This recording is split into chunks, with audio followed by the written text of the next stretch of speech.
Welcome back, everybody, to this episode of the Open Concept Podcast, where we are breaking down unnecessary walls and barriers that stand in the way of greatness.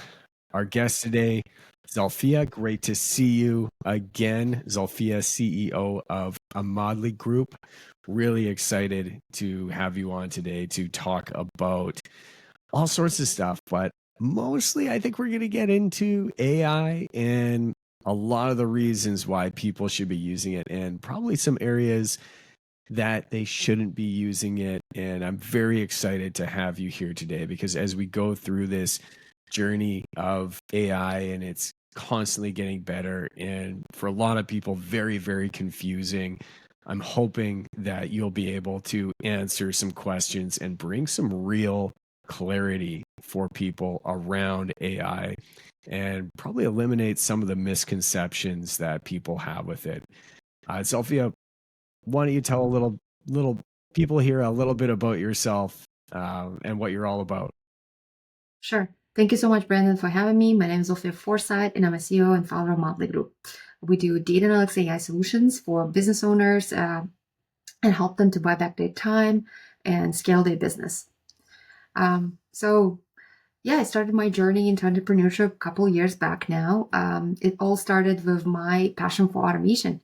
Actually, my background, I studied accounting in college. So I did not study computer science I kind of went traditional route, finished my degree in accounting and wanted to work for big four CPA companies like Deloitte and Ernst & Young and KPMG.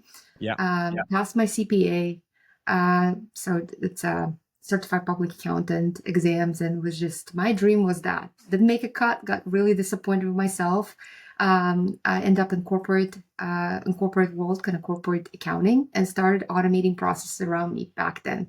And just kind of looking at, repetitive tasks that I was doing and my team was doing at that time that I worked at, and just like, how can I clean up this report, or how can I put together a report, not in Excel, but kind of like back then didn't even realize I was literally mapping out, and you probably appreciate this as a builder yourself, like getting stuff from the system, and then a back end, like taking Excel and mapping stuff up where things are coming from. And then it's a data map that I was doing. I didn't realize that that was actually what it was. It was just like, oh, if everything is in the system, why do we have to do this manually every week, for example? Why can't we just build it once on a back end, and now it just spits out information with the same KPIs that we want in the same format that we want? So I got an opportunity to move into IT department, got very lucky, and then from then on, self-taught myself a query language, self-taught myself kind of how to debug reports, how to look at code. And back then there was no AI, Brendan. It was brutal. Like, especially someone that comes from accounting. I mean, I didn't study computer science. I had no idea what syntax means and how to look at code. There's a lot of YouTubing, a lot of Googling, and also like there were forums. So I would put up like a dummy questions in a forum, and the next morning somebody graciously will like point me in the direction or help me to answer that question. And that was something that I would look forward to. Like, you're talking about like a forums chat. So I would literally put together a problem, dummy out the problem, and then just, hey, can you, like, how do I do this? Well, how would I build a solution for this? And somebody will be like, oh, this is you have to tweak your code this way. You have to, and try this concept, and just a lot of reiterations of that, lots of trial and error. And nowadays you have AI. You can literally just open your ChatGPT, or for us, for developers, you have GitHub, for example, where securely if you can, you don't have to deploy all your proprietary code, but you can ask for proof of concept pretty quickly. You don't have to memorize any of these calculations in your head anymore. Like, I took a bunch of tests in my IT world as well before starting my business. And one of the Microsoft tests is like, you literally have to like write down the calculation. Like one of the, it's called basically it's data aggregation calculations that you have to remember. So if you take the data, like how do you calculate the averages, for example, how to calculate same metric last year, and there's literally formula you have to know. So, and then they will test you that when you go to test. So you have to understand it. You have to, remember it, memorize it. Nowadays, just ask from ChatGPT quickly, or just give it a vague, it's like, hey, how do I calculate the averages here? Like, can you give me this? Boom, right there, the answer. Or if you want to like run a code and you want to ask, how do I do group by in a code? Like just so that you have lots of data, like there's a syntax that you have to form. And instead of back in the days, again, you have to remember this. And actually, when you go to interviews, people ask you, people quiz you on the spot. Can you write statement to pull, for example, here's your database, pull the statement that will show me, write the statement, write the query language that will show me, all right, who is my most paid employee in my team in this type of department? Yeah. So it would be like, write a query language, for example, write a query statement for me to retrieve that as fast as possible. Can you break that down for us? Because I don't think most people understand how complex of a situation that was. Yeah, And absolutely. then follow-up question to that. Once like if people were teaching this again, the idea of remembering code, and I understand that there's a benchmark if you're in a university class or a college class or post grad class and you're going through this, and the idea of remembering code, it shows that you've been listening, and it shows that you've been paying attention, you've been studying, you've been doing your homework. But now, is that even relevant to do that anymore, or are people still teaching that, or are people just because that's the way that we always did it, or is it more like now we really just need to be showing people how to prompt GPT because this is a tool that everybody should be using and should thoroughly understand? Yeah, absolutely. So you can definitely break it down. I want people to understand how technical this type of application was prior to the integration of Claude and GPT, Chat GPT, and other platforms that are out there now, because it's like a wild difference. Yeah. So for example, let's say organization use some type of employee management database system. There's tons of them, for example, where employees clock in, clock out, where their names are, where their positions, it all gets stored. Most of the times, a lot of users use it like a front end. They're like, for example, ADP, let's just say one of those, right? ADP. People usually have front end users. They log into the system, they enter the information of the new employee, but then on the back end, it turns into massive database. And then when there's certain analytics or certain decisions that need to be made in terms of what our budget's at, what is our benefit budget, what is our wages budgets, or what is our promotional budgets, they want to see, and then what kind of positions do we have, for example. Then it becomes pretty complex task because now the bigger the organization, the more data that it's out there that you have to sift through and analyze to kind of make those decisions. So prior to AI being exposed to all of us, to common people, for example, you would really need to know, okay, well, on the back end, where is that data sitting, for example? And also query it faster because so you can get your answer as fast as possible as well. So then you would have to create, for example, select. If you do select star from employee table, that's pretty general. It's going to put, if you have large organization, you have 1,000, 1,500 employees, it's going to spit everything back at you, basically. That is in that table. But you really want, all right, who's my top employee, most paid employee in my nursing department, for example, for this quarter.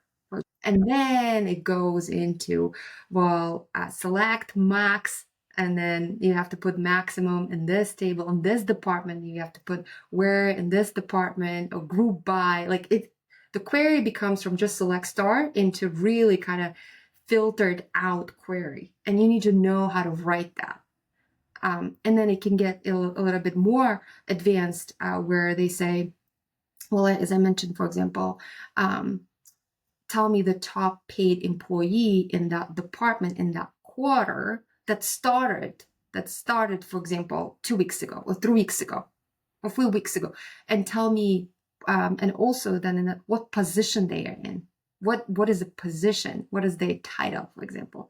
So you can add those intricacies, and now like basically your select statement has to be accommodating for all of that. And they will ask you those questions on the interview, on the spot. Like, okay, well, here's a task for you. Can you write select query right now, for example? But you have to remember what is the sequence order, how to write that. And there could be like, if they say, when I mentioned like in that last quarter, and then give me the department, then you have to like do kind of subquery. So you have to like find that information inside of another information. So it can get pretty, extensive here, and you have to return that answer pretty quickly. Nowadays, ask ChatGPT, hey, can you write a query for me? Like just phrase that question that I just said, and it will write you a framework of that query where you can just put in the table. So you need to know where the information sits, where it needs to go and find that information from.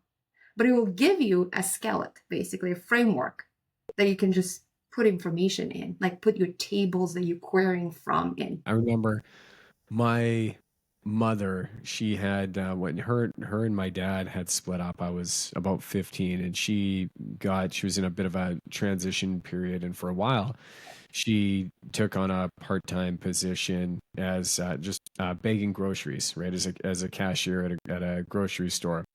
And I remember sitting down with her and going through and helping her remember all of the codes for all the different like produce and excuse me, it was, 017746 was a head of lettuce, and 31224 was, bananas. And then it got into, all right, are these organic bananas? Are these like, and that like the immense just remembering of those tasks was a lot for me to handle. Like I don't think that I would have done very well at that position. And what you're talking about right now is not putting stuff into ChatGPT. What you're talking about is very, very complex remembering. And like if you're a little bit off in your code, you're going to get a product or an answer that is so far off from what you're looking for, and then you're probably going back to hunt through all of that code again to see where the heck did I make my mistake. Yes, yes. And also when now you're asking about employee, but it's just one little part of the report that you're putting together. So then you have to merge it, like let's say then different locations. That company, that organization has multiple different facilities. So you have to kind of, you can build on, because the use cases are pretty, when on interview they ask you, they're just a little small, but real use cases is when you actually build out like a pretty sophisticated code to retrieve that information and to make it to be accurate as well on the data that constantly is changing. So every time there's a new record, right, it updates basically. So to answer your question is, what do we do right nowadays, now that AI is here? How do we still build that muscle? Because learning is a muscle. And it was a really interesting study Microsoft put out there that it said over 70% of people that are using large language models like ChatGPT, like Grok, like Claude, are showing less effort. And why is that important? Effort builds critical thinking, builds judgment. We all know AI is not perfect. I use AI all the time, although I don't code necessarily as much anymore because I have a team that does that. But there are often times I know, because I've done that work. I put that muscle in. I understand how the database works. I understand what type of certain strategies are better on querying, and like just kind of like what kind of tools to use. When I ask sometimes certain questions from ChatGPT, when I put together proposals, for example, it could see how it can just give me surface level answers. So it's very important and I catch it because I have that knowledge. But if somebody who does not have that expertise, does not have that kind of effort that they put in, it would be really easy for them to get kind of go with that answer. That sounds good, that sounds about right, and not really question it. So I think it's still really important to understand. What I would do is don't offshore tasks that you know very well. Um, I would say this way, the other way. Don't offshore tasks that you don't know very well to AI. Offshore Right. tasks to AI, the ones that you know. For example, writing proposals. Well, I know what's the best use case scenario, so I can tweak it quickly and I can change it, for example. But if I'm trying to learn a new skill, if I'm trying to learn a new tool, I would not even, actually, it was a really interesting study there. Even when you reading through Reddit, for example, right, to understand your potential, if you're trying to create a product out there and you're running through the Reddit comments to understand what are pain points, what your customers' feedback, sentiments are around, I would even say don't try to feed it to LLM. Try to understand it first because it's so important how to hear your customer voice so you can actually tweak your product better, so you can make your product or create your service that is more tailored to your customer. Things are like more analytical, things are more that develop your critical thinking. I would still keep it to yourself. I think a lot of people get that wrong. What would you say that most people get wrong about AI? Is it just, the understanding of how to use it, or like I look at brainstorming sessions that you would have with a team, right? When you're looking for an answer and you're trying to build a SWOT analysis over a specific situation or whatever that may be. Right now, I mean, you can eliminate a lot of that getting together in person and those costs by simply putting the information into a GPT. And it's going to provide you pretty valuable information where all of a sudden you're like, yeah, you know what? I don't need to do any brainstorming. I've kind of got my brainstorming partner here. Yeah. But there still is something pretty powerful about making sure that, the team is aligned and everybody has some sort of input in what's going on. But what would you say most people get wrong when it comes to AI, and like what should they really not be using it for?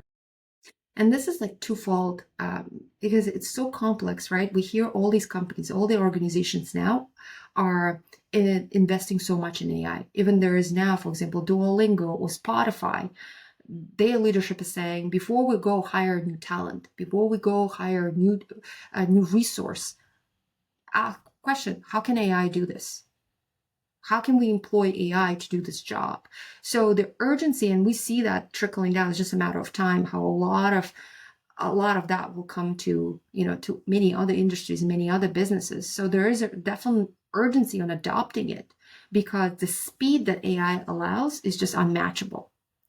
So what happens is if we delay the adoption of it, right, our competitors, the ones that are adopting, investing time, money into this and training their staff, are just going to convert their sales much faster. And the companies that are not doing that are going to be left in the dust. So then why I'm saying this, there is this urgency into, okay, how can we use AI for everything? And now there's the urgency, and now there's a question, well, what do we not use AI for example? Right. Because we need to try to adopt it as much as possible, but then where should I still do myself, for example? Kind of like striking that balance of productivity, but also I would say training and critical thinking, and also we as humans, we want to make sure that AI is not making us less, making us more. So I'm going to preface this by saying I'm a big fan of AI, really encouraging our team to use it. It's incredible tools. But I'll just to play devil's advocate for a minute, it can also it can start to pull away the value of people as well, right? It can pull away the value that somebody brings to an organization. And when some people are saying, you know what, the skills that I'm developing that I love, something that I'm really good at and passionate, and I bring a lot of humanity, humanism, a source of human to a team, that's kind of discredited based on the skill set now, and a lot of people are discrediting that human element for just the results and productivity that a long language model or an AI program of some sort can bring to a company. So I think that's an important thing to realize too, is the value of you as a human if your skills are taken over. What you're doing is taken over and can be done much faster by AI.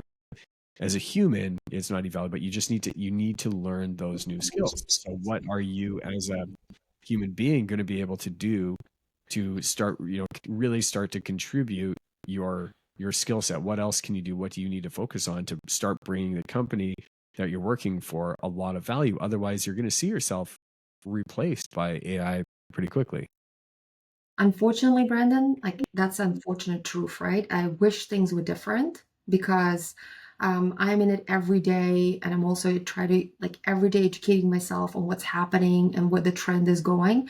And the unfortunate part is just, okay, well, we use AI, it will make us more productive. So now somebody that's working, for example, 40 hours a week, right?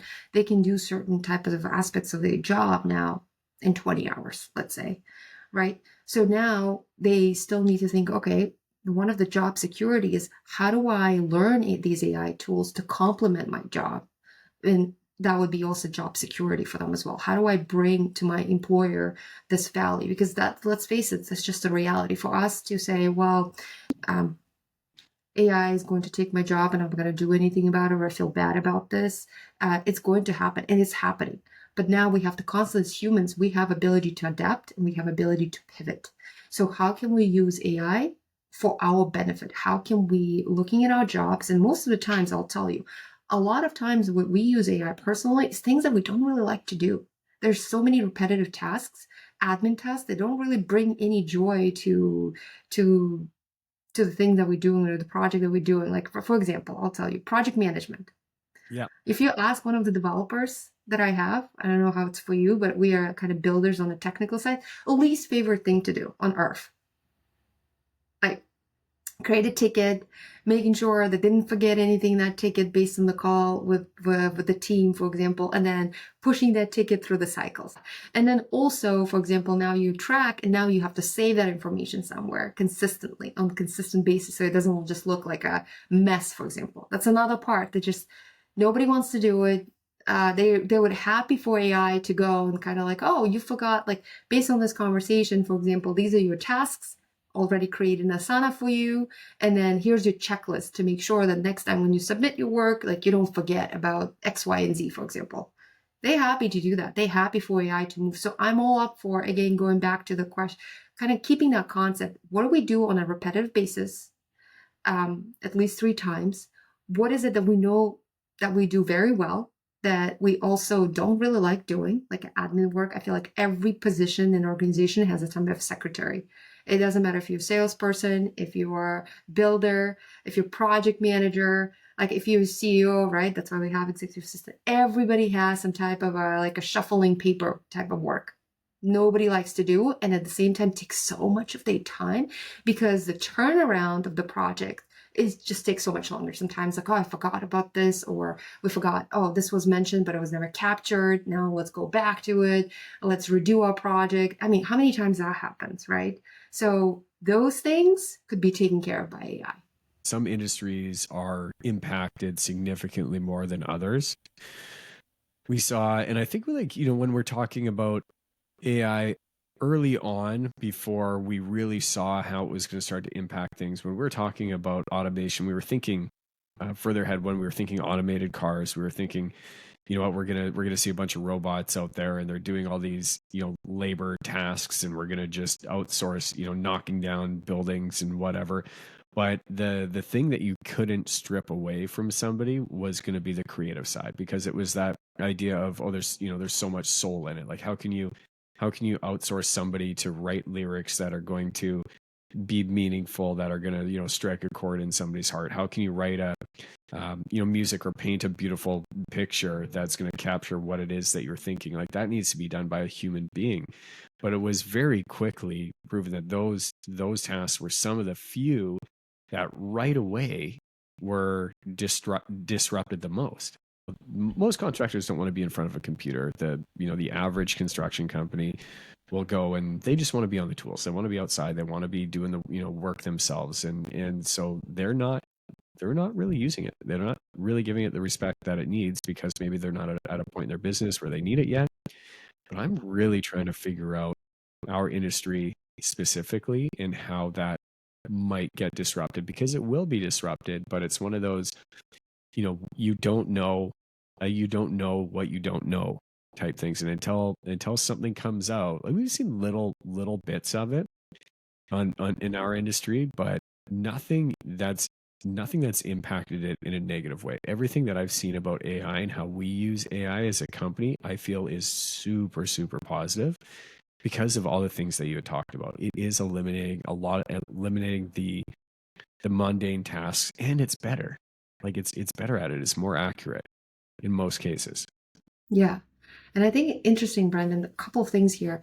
And earlier on, I thought with when I was growing up, I was always thought, oh, like, getting white collar job is a job security, learning like computer skills, going to 4-year degree, then going to master's degree. And I live in Massachusetts, state of Massachusetts. We have the best schools here. We have MIT, and then we also have Harvard, for example. And people here, for them, to have a bachelor's degree, it's equivalent to just high school diploma, for example. So people here, they go to Harvard, MITs, right, like kind of in my backyard almost, and they also like doctorate, the PhDs. And the idea was that you have a white collar job means security. Go get more education and you always have a job. And nowadays things are shifting because that's where machine can replicate your work much more easily. Everything that you do on the computer, and if it has a backend access to, it can automate basically. But then everything that you do with your hands, more like I would say trade jobs, or building jobs, construction jobs, you guys out there on the field, that's really hard to augment compared to me sitting on my computer and writing code, for example. Machine can do that much more easily. And yes, you have robotics, for example. I just went to Boston Robotics Conference last week, and there were lots of talk about autonomous driving and also having robotics in manufacturing facilities to identify, for example, some type of a gas leaks, some type of a like equipment breakdown. But still, there's just a lot ways to go. And now that we have these large language models, we embody them in robotics. But it's still not as advanced, as I would say AI, that someone sits on a computer and now it's like machine just goes in there, code goes in there, looks where you click, and then you can show the entire workflow. And now it can just follow those steps and automate it, basically, given that, again, you have a backend access. So things are shifting. And another thing is happening in your trade, right? There are a lot of people we have aging population. And because it was not so popular, a lot of people thought, oh, we'll go get a white collar job and get security. A lot of people were kind of not looking at the trade jobs, the construction jobs, and they were not really appreciating that well. Where now there's a shortage, for example, even here in Massachusetts, there's a huge shortage in trade jobs, plumbing, electricians. They make so much more money. And it's just irony of how things got flipped, Yeah, I talk to high school students all the time, and trying to get people excited about trades. For a while there, it was very difficult to find anybody, and we saw a lot of work going on. After COVID, there's a year or two after COVID where there was, for us to find staff was near impossible. There's a lot of new companies that were starting. There was a lot of people were rethinking life and what that looked like to them. And even at this point, AI was still just kind of on the cusp. It wasn't, people didn't really understand what was happening with it. And it was next to impossible to find anybody. That was all anybody could talk about: labor shortage, how difficult things were finding people. And yes, there's certainly an aspect to that that's true, because just simply because of the interest. But when I'm talking to students in high schools these days, or at colleges that are they're in trade school, I see a bright future, because a lot of these kids are starting to realize that. And the idea of getting a trade, all of a sudden, I've seen this over the last very short time, but like 8 months, 12 months, over the span of the last year, there has been noticeably more interest in getting involved in construction, in trades, in electrical and plumbing and HVAC. Probably for the reason that they feel that they want to be able to bring some value On the flip side, too, have seen a lot of AI companies start up all over the place. I mean, you scroll through, it's hard to cut through the noise about what is a good company, because you go through Instagram and you see so many new AI programs that pop up that you get this overload of information. And I don't know about you, but I have this feeling of like distrust, because there's so much coming at you that you don't know what's real anymore. You don't know what program is a really great program. You don't know what book is a really great book, because has that been written by AI? You don't know which ad has just been generated for bait. Like it's just, there's a lot of noise out there. But what would you tell somebody to, if they're getting caught up in that noise? Like, how do you differentiate and understand what like a really good AI program is, and somebody that's just found a way to hack AI to make a couple of bucks? Like, is there a very clear different, like, how do people know where to spend their money on programs, on courses, if they wanted to go and learn AI themselves and know that they're just not going to get swindled by some young kid on the beach somewhere that's found a program or an algorithm that he wants to, sell in his ebook that was completely generated by a program that somebody could go out and get for free. Oh, that's so true, Brendan. So I use AI I use AI all the time in my business, right? But sometimes I'm just curious, as I also scroll down on the social media. And to be honest, I am putting something together. I am like learning social media as well, because that's a whole new thing. How do you package your services? How do you communicate to your future customers or prospects or people that are interested in what you are offering, for example, in a way that it's understandable to them? So sometimes when I scroll through some ideas, I see all of those, as you said, like AI entrepreneurs, and I just ask, like, they say, oh, DM, like comment this, and I'll get you this. So I try them out, just to kind of see. And one was so good. Yesterday, I tried one. It was like, oh, like here's how you build your AI agent checklist. I got this template, and it was like really nice in terms of marketing, in terms of coloring. Okay, that was really nice, the coloring, but it was just such a general information, just like a booklet that it had. I personally found no value in it. It was just like, all right, well, this is a couple of like, this is what LLM is, this is how you do this, but there's no step by step. It's just kind of pretty vague information, what LLM is and what it can do for you, and pretty much that's it. And it's spread out on 5 pages. So and there's a lot of that, like, and I can totally see. And then another thing is like wipe coding, right? So it's also another thing that's been like marketed so well, like, oh, now you don't need any type of technical knowledge. You can just go create your own app, for example, using Coursera or Replit, for example, or Lovable and all that. So those are really great for MVP stages, for minimal viable product stages, kind of proof of concept. But as soon as you start actually working and trying to do the working prototype, where you connect to real database to it, where you expose your financial information, this is where it gets tricky. If you don't know what you're doing, there were actually a couple of posts on X, on Twitter, where people got into the position where they spent thousands of dollars. Why? What happens with tokens, basically, a large language model, OpenAI if you use, or Claude if you use via API call, through the backend call, you have to pay for tokens every time you prompt. Tokens are really words, basically. So it will count how many words that you're using and will charge you for that.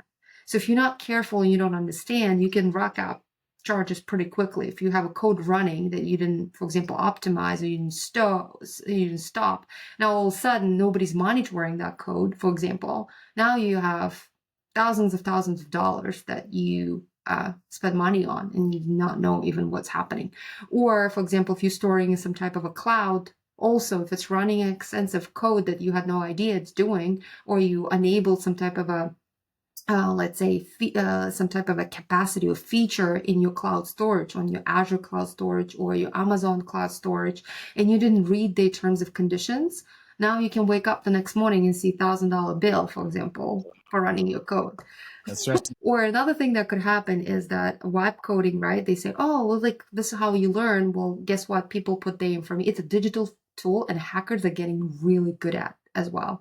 So they can hack your financial information, your name, your email, and now can send stuff to, basically using your information, to many other people. So there's just so many, and there are actual cases like that happened. So what I would say is always try to say, okay, what kind of problem am I trying to solve? And let's solve the problem that, again, that you know yourself. So I always try to say, like, going back again, like, I'm trying to automate my process that I know already very well. Like, I'm not reinventing a new process that I have no idea. I've never tried this before, for example. I know this process very well. I know what kind of systems do I use, what kind of steps should be used. And then let's say also make sure that I'm running this securely as well. That's another thing that we need to keep in mind. Or if we're trying to, and so let's replicate that. Let's have a real use case scenario. Let's make it small.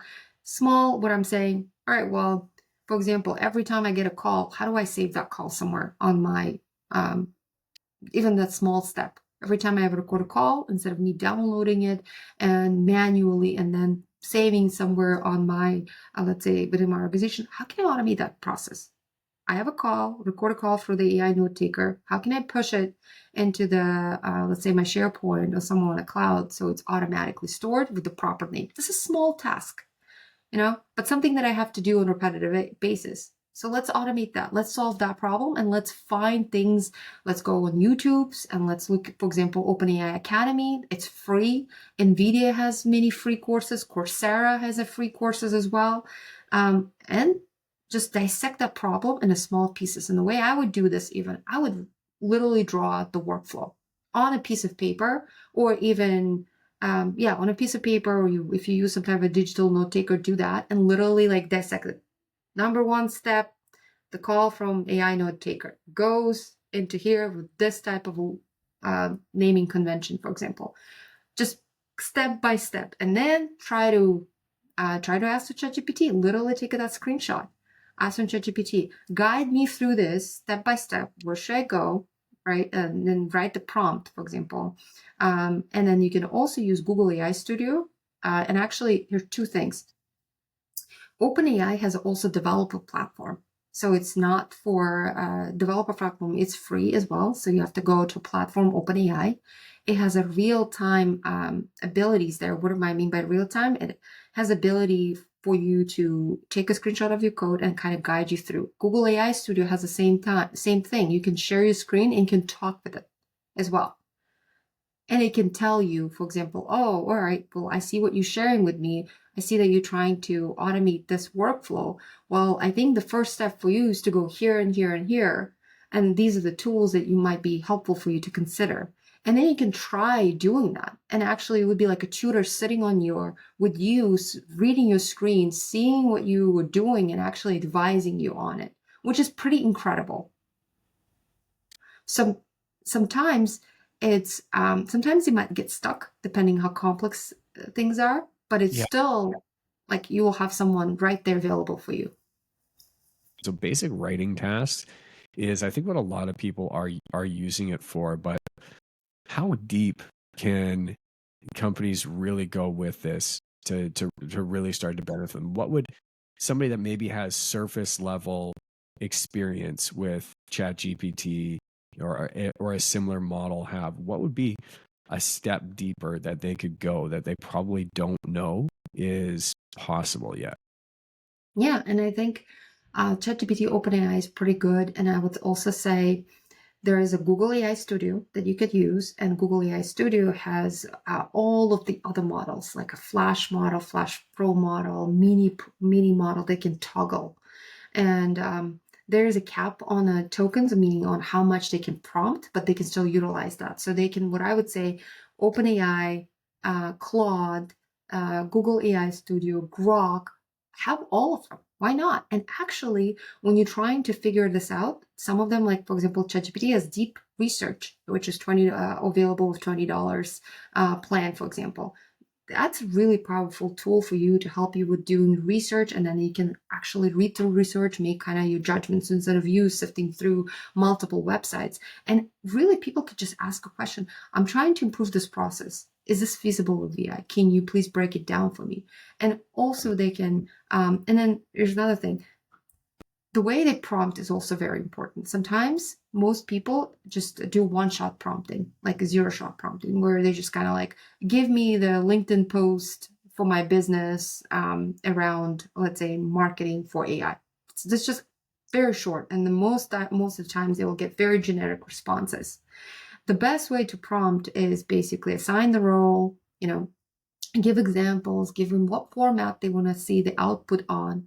And then also give some, as I mentioned, give some examples of how they would like to see their answer to be in, and what type of sources they would like the answer to be from, and also provide some type of a trusted source, how it came up with that answer. So that helps. So the more detailed they become with their prompt, the better output that they get. But really, they can just start with, and then they can copy paste that prompt in Claude, in Grok, and Google AI Studio, and see what kind of output they get. Compare the answers. Yeah, and that's how you can validate. For example, that's how you can aggregate on those answers and kind of come to one that really makes sense the most. How are you helping people navigate through all of this? Yeah, absolutely. So when we help businesses, the way I see us is almost with filling in the gaps. That's what happens.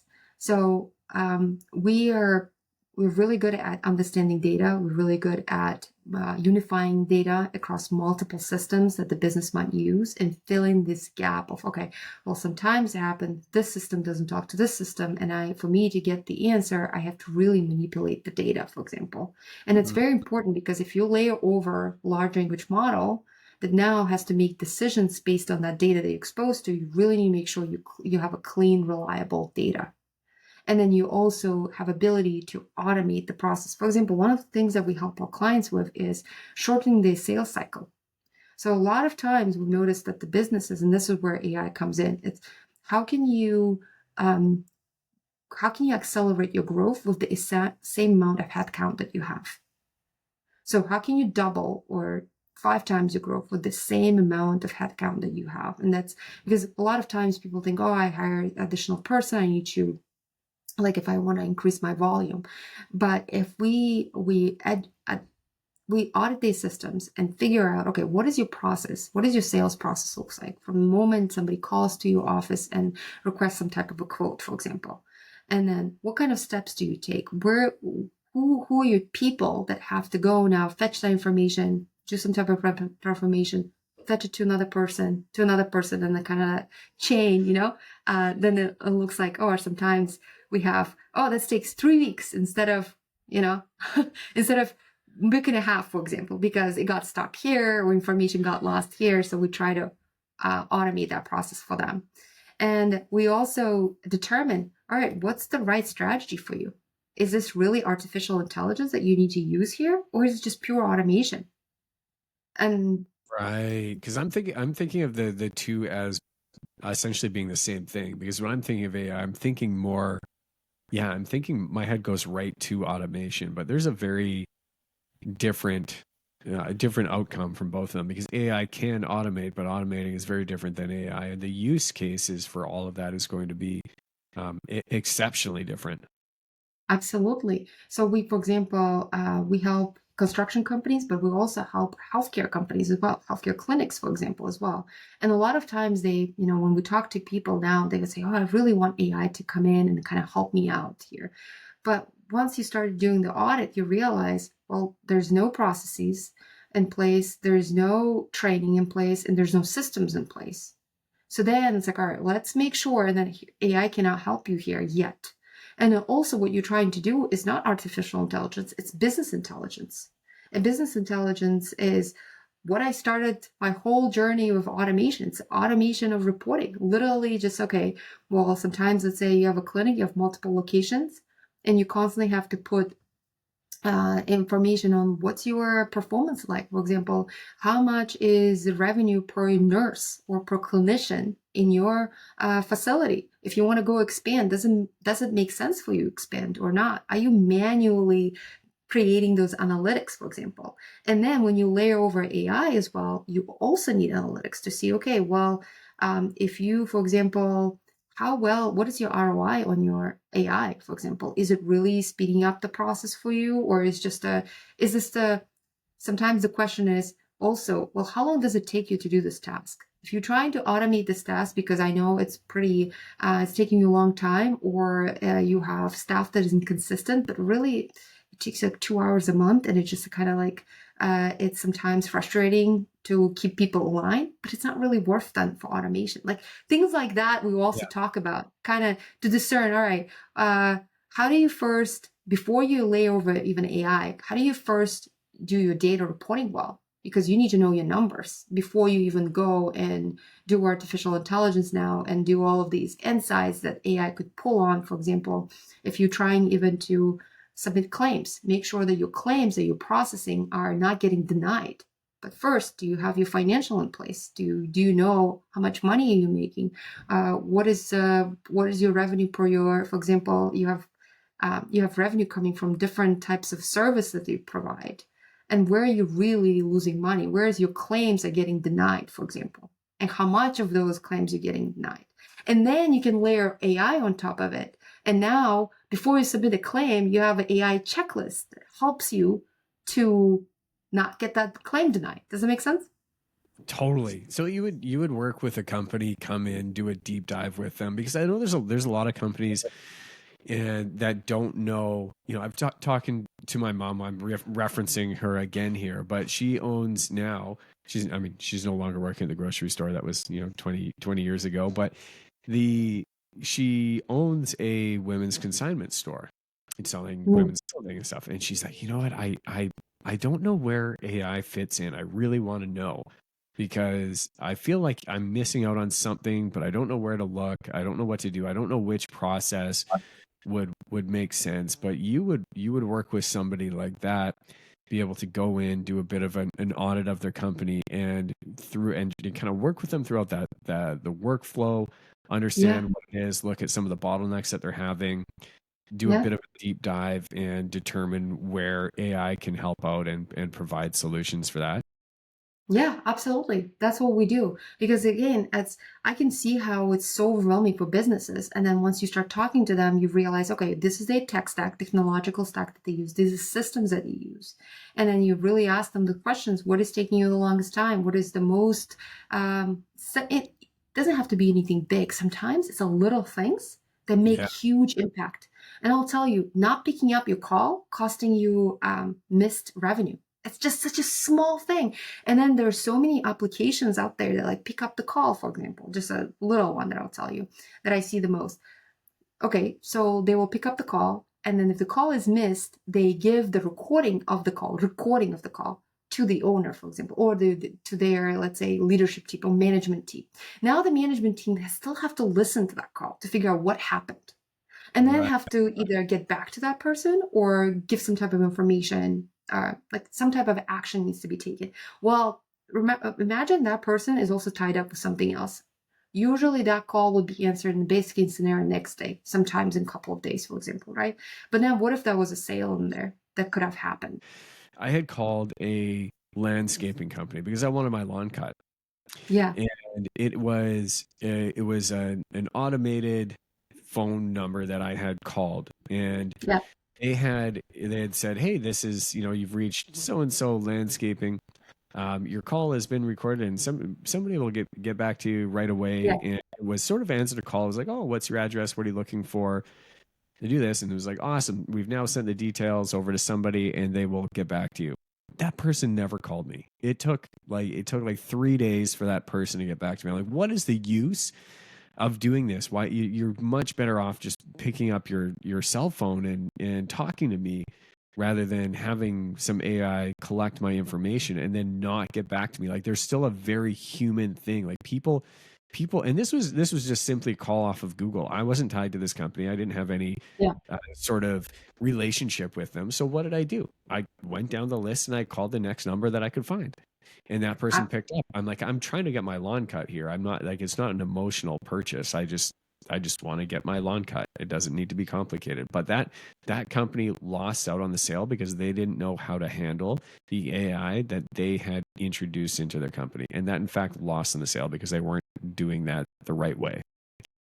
And that happens through all type of service you can think of. Any type of service that has some type of a automated service or some type of a, or you know Sometimes they even have person picking up the call, but they won't get back to you. They might take the information, but getting back piece just sometimes takes a long time. So that could be used for any type of a service, right? Any type of office, landscaping, construction, clinic. Let's say you call dental office, or you call any type of clinic that you're trying to make an appointment with anyone, really. And nowadays people love speed. People just want to solve this problem right now. They want to either book an appointment, get their quote, and move on with their day. They want some type of resolution at this point. So instead of that call being never answered to you, what it could be done is, all right, well, the phone call gets transcribed, for example, and the action items comes in for it. So there is a workflow that happens. Well, they gather from you information, you get some type of notification text. People prefer talking through texting rather than call so much more. And let me know if you disagree. Half the time when I'm calling on my phone or texting, I mean, the transcription isn't super dialed yet, but I talk and text all the time, right? It transcribes. It's just much easier. There's less friction. But you always Yes. still do have, you always do before I send. I always have to double check to just make sure that I got it right. Otherwise, I'm going in and retexting it to, clear it up anyways. And at that point, I've just, lost that Yeah. time.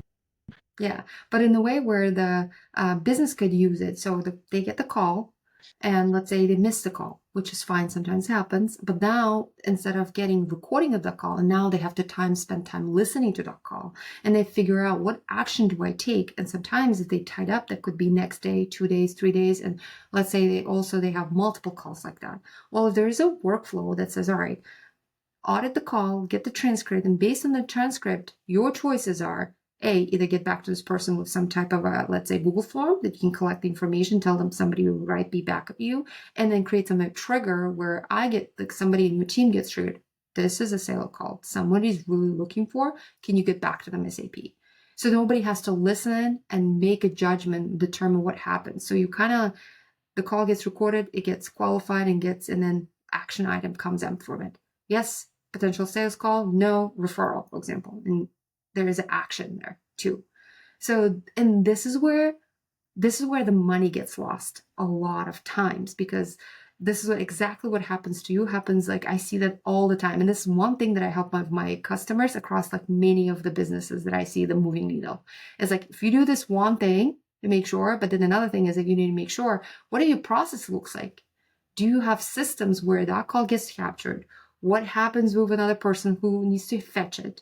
Do you have a system around where it can actually, okay, well, if that happens, what happens next? So it doesn't get kind of lost in the air. It has to go somewhere to trigger some type of action. And basically, yeah. You really need a system in place to make sure that you're doing some quality control checks to make sure that they are in fact working properly, because we are relying on technology that most of us know very little about. It's a service, and if that isn't working properly, I tried to book a cleaning company, right? And this is, their contact page for their website. I put all my information in, just wanted to, this is like just traditional contact page on the website. Went to them, and I'd called, didn't hear anything for a couple of days, tried calling them, and they said, you know what, we've been getting a lot of feedback that our contact page, we haven't been receiving the emails. So you're not the first person that's told us this. And that, with AI, if you're putting your trust in AI, into technology that has, like, we're talking software, we're talking programs that do have glitches, you need to have a loop in place, or some sort of quality control to make sure that that is working the way that it's supposed to work.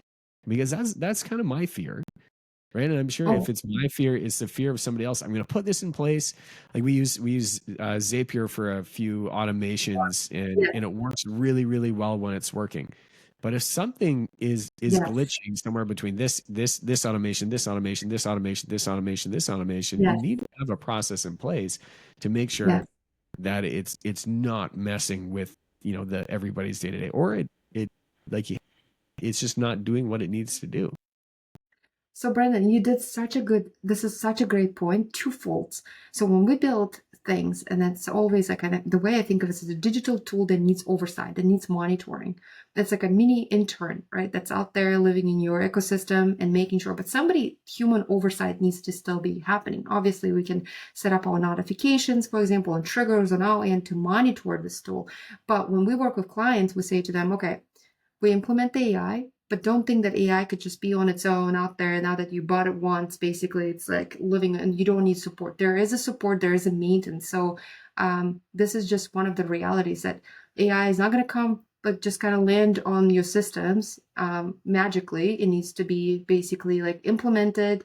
It needs to be put in place and making sure it's integrated as well, so it's not just kind of loose-ended.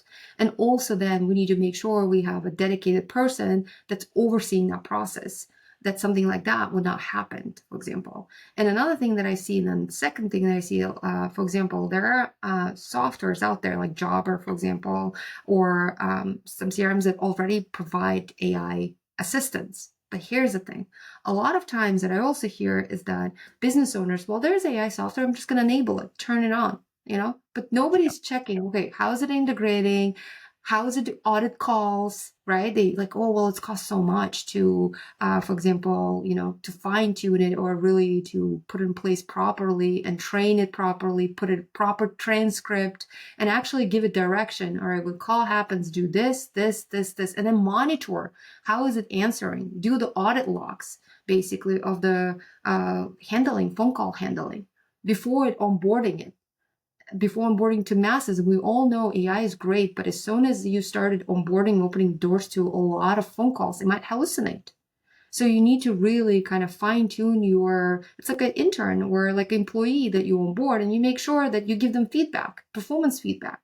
Before they out there and making these representations on your behalf, make sure it's vetted out, basically. You're giving the AI feedback.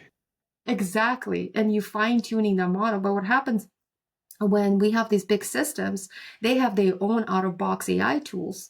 They give you a tool that you have to fit your workflow into their tool. It's your job to integrate it properly and ethically within your organization, because at the end of the day, they give you out-of-box tool. But I also have seen cases where people just like turn it on, and then I'm like, so how's that going for you? Well, so sometimes I say, well, the customers, especially, and here's where a tricky part, with older generation that's calling you business, you want to be a little bit more cautious with younger generation. Younger generation is more susceptible. They understand phones and technology better than kind of traditional generation, right? That they want much more hand handling. They want to make sure that they want to talk to a human at the end of the day to close the sale, for example. They want as much as less. They want minimal interaction with some type of a robot. Like, let's be honest there. The way I see the AI is not to close the sale for you, it's just to fetch the call. It's like a receptionist that is always on it, that you don't miss the calls that we talk about. But also, the way I say is like, okay, well, there are softwares that provide out of box, but then have you audited those calls? How are they responding to your potential customers that are trusting their time, basically trusting in you to help them? Are you auditing those logs? If it's failed, are you trying to go and change and make those changes to that AI voice assistant? Or are you just like, oh, well, I lost the customer, so what? Like, for example, it's too costly for me to actually have somebody that will fine tune this AI voice agent to my business to make sure it's actually working properly before I roll it out to the masses, for example, and see how it goes. I had an issue with a piece of software that I was using, and on the website it says, contact us here, chat with us, no problem. Yeah. But I really just wanted to talk to a person. And at some point, I was just like, I just want somebody to empathize with my situation and walk me through how to do this. I don't want them to show me, like, send me a link to a pre recorded video on how to deal with this situation that isn't representative entirely of the issue that I'm having. I need to get somebody there to have them walk me through that. And because they didn't offer that support, I eliminated that, because I was like, you know what, this program will be good for a little while, but I know that I'll get personally frustrated if I can't at some point get a hold of a person to walk me through that. For the most part, 80% of the time, 90% of the time, it's going to be fine. But for that 10% that's really crucial, that's critical, you can't really get that from a how-to video if there's something that you need to work through. And I just want to talk to somebody. And I think a lot of companies, maybe this is just my personal opinion, I'm kind of like right in the middle of not having technology, not having a lot of it, and so really learning it as it comes out. Right, I have used to have cell phones, pager that you clip on your belt. That was a cool thing. And then when you get a cell phone, you go to 7-Eleven and you buy minutes to put into your phone so that you can call your friends, but you're really diligent about those minutes Yeah. that you're using, because once they're gone, then you have to go back to 7-Eleven and buy another chip and put in a code and all that sort of stuff, and it was painful. So, right. But at the same time, now getting very in depth into AI, but that learning curve, like there's still a part of me that really just wants to talk to a person. And maybe the younger generation that just loves AI, they don't want to talk to people. And so we're really seeing this transition or this mindset, or better yet, it's more of an expectation, right? My expectation is that if I have an issue, I'm going to be, and I'm paying somebody money, I'm paying a company money, that I'm going to be able to talk to a person in a time of need. But maybe the expectation from a younger generation, that is just not there. It's just assumed that, hey, you're only gonna, this is the best that you can get, is just chatting with an AI, or an automated bot, or the idea of actually talking to a human being is just not something that we expect to do.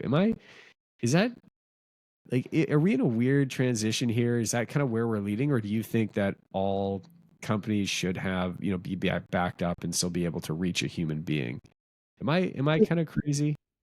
No, no, no. This is a good point. And I think the way I see AI is when people ask me, for example, business asks me, can you build me sales AI agent that just, handles the entire sales call for me and sells it because they want to automate that process, for example. And my answer is, I advise against that because human interaction, human, I, also AI cannot think fast on their feet, cannot handle the objections, cannot hear the sentiment or change of voice, for example, on the other line. So where I see the AI is good is secretary. Great. Picking up the calls, fetching it and giving it to somebody, making sure it doesn't fall through the cracks. Fantastic. Making sure that AI is like, I'm prepping the information for you as you a salesperson. Who did I sold last time in this type of a vicinity, for example, or in this type of industry? How much did we sell it for? Great. I'm going to go fetch that information for you. But get on the call with the customers, and everything that to do with money, you want human there. This is just rule of thumb. Anything that is close to money is human. That goes to writing emails to potential customers, because who really is writing your emails most of the times? Yeah, we know about the unsubscribe, fine, you move it in unsubscribe button, but most of the times it's your people that you met somewhere in the network, or someone is referring you business, or someone's reaching out asking your current clients. Those are the people that you want to serve, that asking for your valuable time. And for me, that should be human there.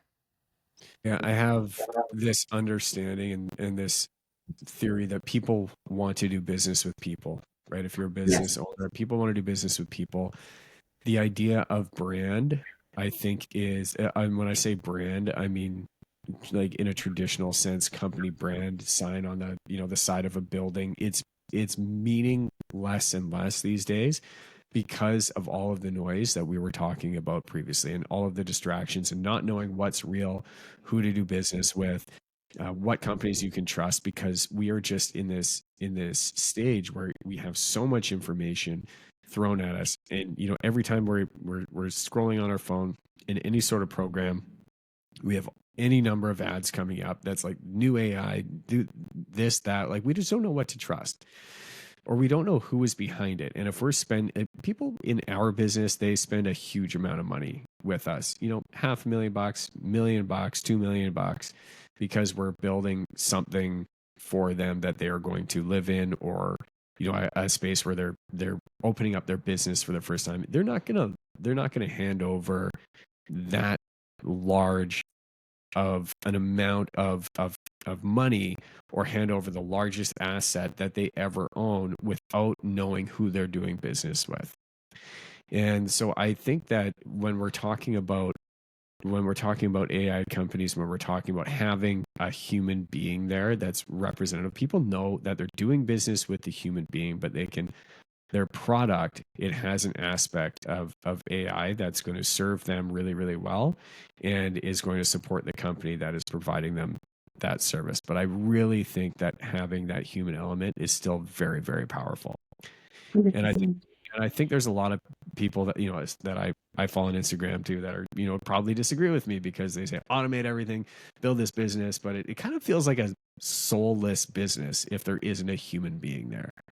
And maybe that's just my way of thinking. Maybe it's an old school way of thinking, but I personally I want to do business with people. Yes. Brendan, another thing I want to say is that going back to a lot of social media also talks about AI and how easy it is for you to onboard AI, how easy it is to build this AI agent and that is AI agent, right? And then when I talk to business owners, sometimes they're like, oh, like, well, I saw this video out there, right, on social media that's showing me how to build AI agent. But then if you really want to build a good quality product, you need to have a good quality data. You need to have processes and systems and training around it. That all requires time and money. Because if you want to show up for your customer as a professional business that takes them seriously, that doesn't roll out their information that is not vetted, or for example, have these AI voice agents that are just providing information or responding in not in the manner that is that your quality, your voice, or your brand, just for the sake of it. Oh, well, there's a cheap tool out there. I'm paying like, I don't know, $500 for it. And it's click a button and let's go. Let's see how it goes. Well, how much, if you're not doing that, how much business is that costing you? If one customer is not happy with the responses that they've got that have not been audited on, are you that customer's thousands of dollars? Well, there's this awesome book. It's called How to Sell to Everybody. I don't have it in front of me, but the writer Joe Girard talks about Girard Rule 250. So what does that mean is that on average, every person in lifetime meets 250 people in their lifetime. So if you do one bad business to someone, that person will talk to 250 people in their lifetime about you. So when I read that, so Joe is a writer. He talks how he became a sales guy. He was selling cars.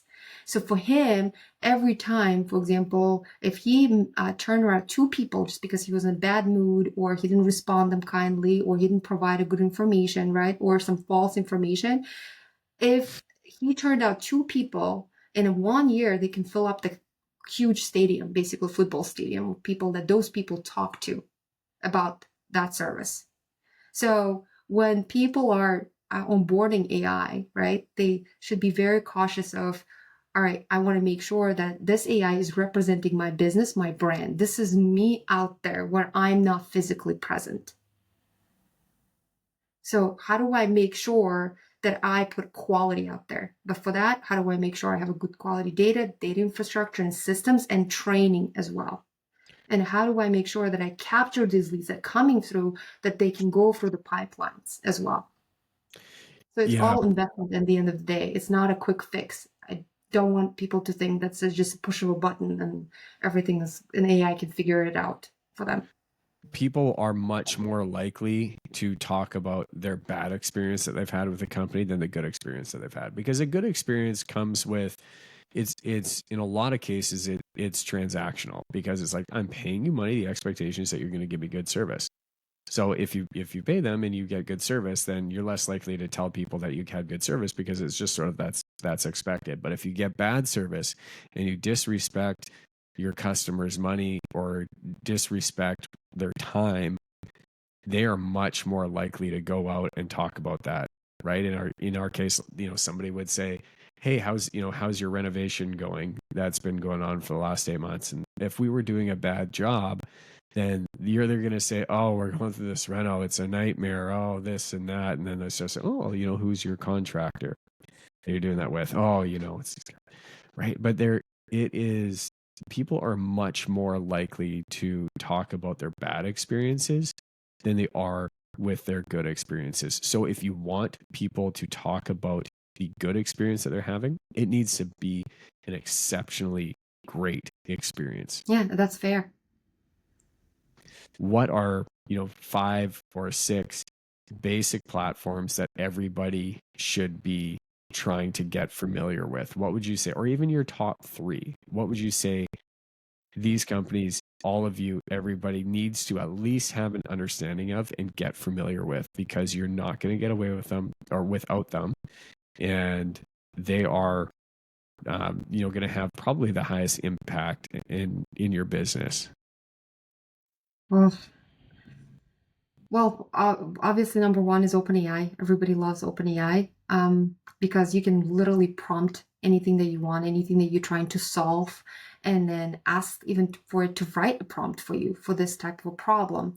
Then I will also ask them to go and use Google AI Studio and use real time option where they can share the screen, either if they're trying to create a SharePoint site, for example, or they're trying to navigate some type of I've seen them work out one of the architectural applications, and if they trying to create a new design, they can share that screen with the Google AI Studio real time and ask them a question. Hey, how do I build this? Where do I go? Where do I click, for example? Where is that feature? And surprisingly would be able to guide somebody through the process.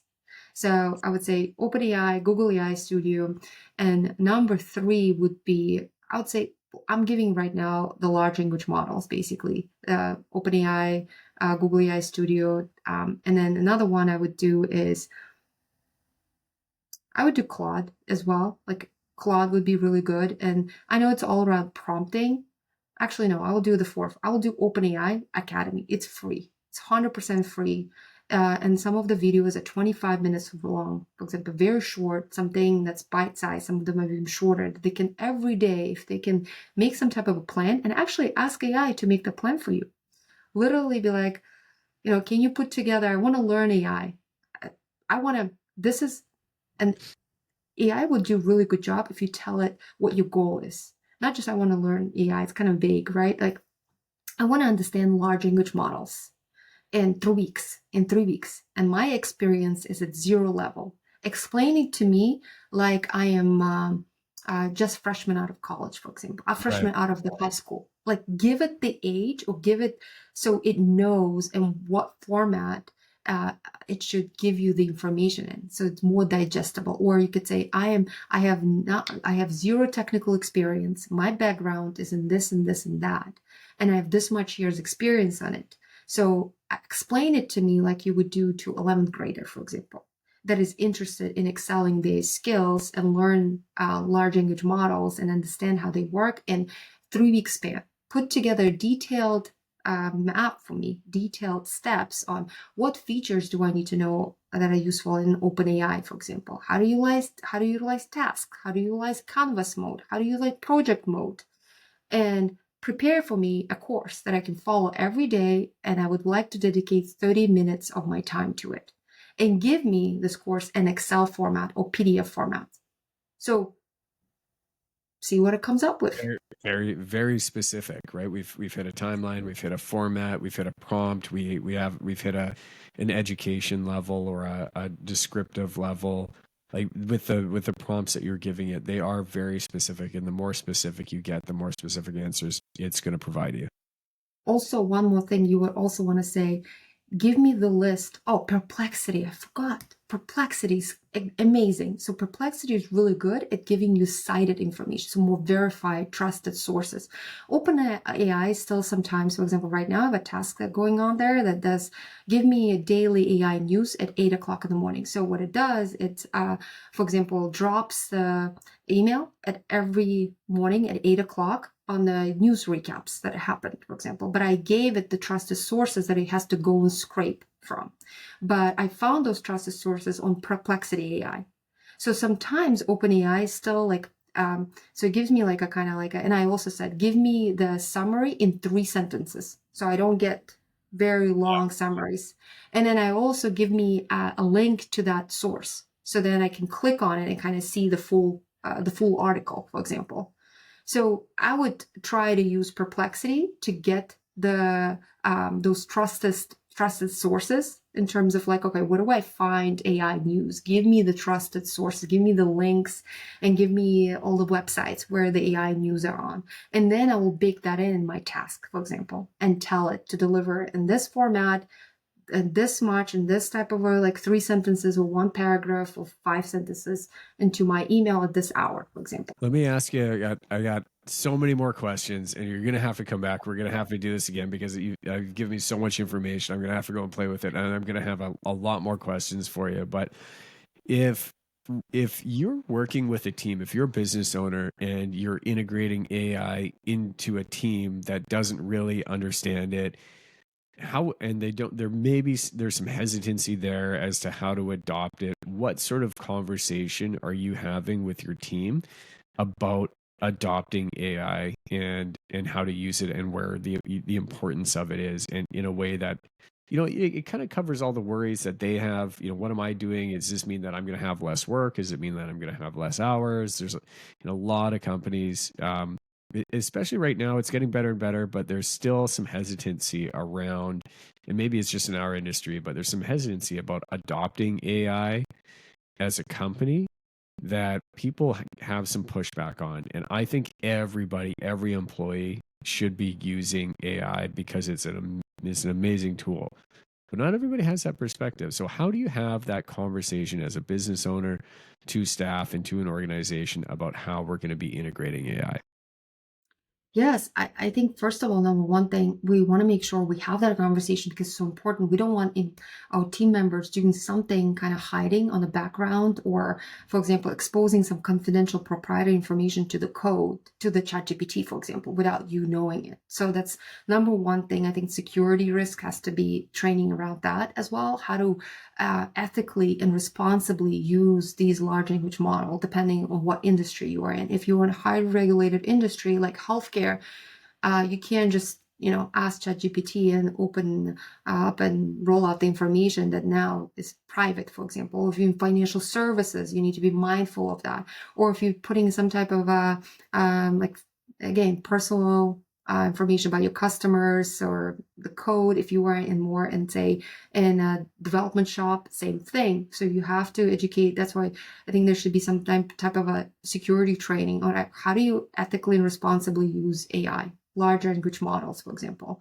And then you should have some type of for example, if you're in Microsoft suite, there's a Copilot, get some type of licenses. Like you have to make that investment to make sure that everybody has a dedicated license. So there's a security around that, and that's where how you can also see, okay, what questions are being asked? Are they asked within the guardrails of your organization, within that people are not using AI without knowing, for example, or that I should not supposed to ask that question, or I'm not supposed to retrieve that type of information.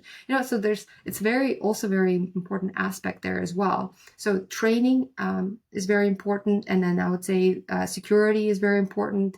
Another thing is like having conversation where it's empowering the team members and try to kind of navigate. And I know it could be very, very challenging because a lot of people get intimidated, but maybe what kind of a plan we can put together for you to be better at, what kind of resources I can give my team right now to make sure that they feel empowered, not threatened. How can I, because at the end of the day, what you could do also, I'm giving you all of these AI tools for you to learn on my dime that will make you marketable.